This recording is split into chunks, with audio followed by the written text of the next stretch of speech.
নমস্কার বন্ধুরা, এখন আমি আছি তারাপীঠে। আর তারাপীঠে তারা মায়ের মন্দিরের সামনে দাঁড়িয়ে আছি।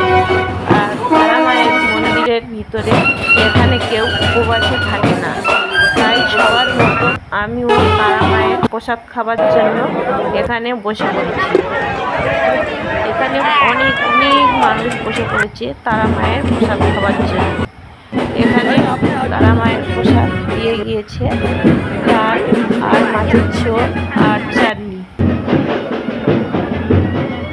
নমস্কার বন্ধুরা, এখন আমি আছি তারাপীঠে। আর তারাপীঠে তারা মায়ের মন্দিরের সামনে দাঁড়িয়ে আছি।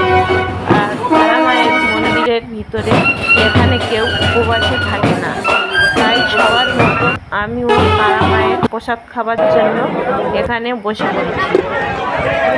এখানে অনেক মানুষ বসে পড়েছে তারা মায়ের প্রসাদ খাবার জন্য। এখানে তারা মায়ের প্রসাদ দিয়ে গিয়েছে ডাল আর মাছের ঝোল আর